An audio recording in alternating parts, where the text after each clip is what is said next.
एक बहुत ही common doubt है, जो भी बच्चे आप में से ईपीएफओ एग्जामिनेशन की प्रिपरेशन कर रहे हैं वो हमेशा ये सवाल हमेशा पूछ रहे हैं मुझसे कि सर क्या हमें रिपोर्ट्स को पढ़ना है या नहीं पढ़ना है, बिकॉज हार्डली 1 से 2 क्वेश्चन हमारे एग्जाम में देखने को मिले हैं। अब देखिए दोस्तों, मैं आपको हमेशा ये बोलूंगा बिकॉज यूपीएससी का एग्जामिनेशन है तो आप ये नहीं कह सकते कि यार अगर 1 से 2 क्वेश्चन है तो क्वेश्चन पढ़ नहीं सकते। दूसरी चीज ये है, अगर कंसिस्टेंटली 1-2 क्वेश्चन हमें देखने को मिल रहे हैं एक स्पेसिफिक टॉपिक से, इसका मतलब ये है कि हमें वो टॉपिक को तो अच्छी तरह से पढ़ना चाहिए। बट सवाल यहां पे एक और आता है कि सर अगर पढ़ना है तो कौन सी रिपोर्ट्स पढ़ें, बिकॉज ये भी एक डाउट जो है वो अगला निकल के आता ही है मन में, सर कौन सी पढ़ूं। अब देखिए दोस्तों, यहां पे आपको सबसे पहले बैंकिंग रिपोर्ट्स या फिर कोई प्राइवेट रिपोर्ट्स नहीं पढ़ने जिसमें इंडिया के बारे में कोई भी डिस्कशन नहीं है, बिकॉज वहां से अगर हम देखें तो इन एग्जामिनेशन में सवाल नहीं पूछे जाते। तो पहला फिल्ट्रेशन तो आपको ये करना है। दूसरा है दोस्तों, जो भी रिपोर्ट्स कोई नेशनल बॉडी जैसे नीति आयोग ने कोई रिपोर्ट निकाली है इंडियन कंटेक्स्ट में, वो इंपॉर्टेंट है बिकॉज वहां पे वो बताएगा कौन सी स्टेट्स ने परफॉर्म की। जैसे नेशनल इंस्टीट्यूशनल रैंकिंग फ्रेमवर्क निकाला है दोस्तों, इंपॉर्टेंट है, ठीक है। उसके बारे में बात करूं, अगर all India survey on higher education आता है, annual status of education report आती है, अभी नारी रिपोर्ट निकाली है।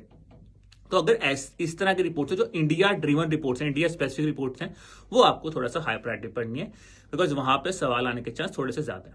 इसके अलावा जो इंटरनेशनल रिपोर्ट्स हैं जहां पे इंडियन स्पेसिफिक कंटेक्स्ट में बात हुई है, या तो इंडिया ने बहुत अच्छा परफॉर्म किया होगा, इंडिया ने पिछले साल से बहुत बेहतर परफॉर्म किया होगा, इंडिया ने पिछले 10 सालों में परफॉर्म बेटर किया होगा, अगर इस तरह की हाईलाइटिंग है, या फिर ऑन द कॉन्ट्ररी इंडिया का जो परफॉर्मेंस है वो वर्स्ट लेवल, मतलब इंडिया हाईलाइट हुआ उस रिपोर्ट पे, तो आपको वो इंटरनेशनल रिपोर्ट्स पढ़नी है जो कि international bodies like world bank हो गया, यूनिसेफ हो गया, यूनेस्को हो गया, अगर वो इस तरह की रिपोर्ट्स रिलीज कर रहे हैं तो आपको उनको पढ़ना है। तो उम्मीद कर रहा हूं दोस्तों, जो आपके मन में एक सवाल था कि सर क्या रिपोर्ट्स पढ़नी है या नहीं पढ़नी, ये भी क्लियर हो गया होगा, और दूसरा ये डाउट भी क्लियर हो गया कि सर कौन सी रिपोर्ट्स आपको प्रायोरिटी पढ़नी है। ठीक है दोस्तों, बाकी इसी तरह की और जानकारी लेने के लिए आप हमारे एडुटैब यूट्यूब चैनल के साथ जुड़िए दोस्तों।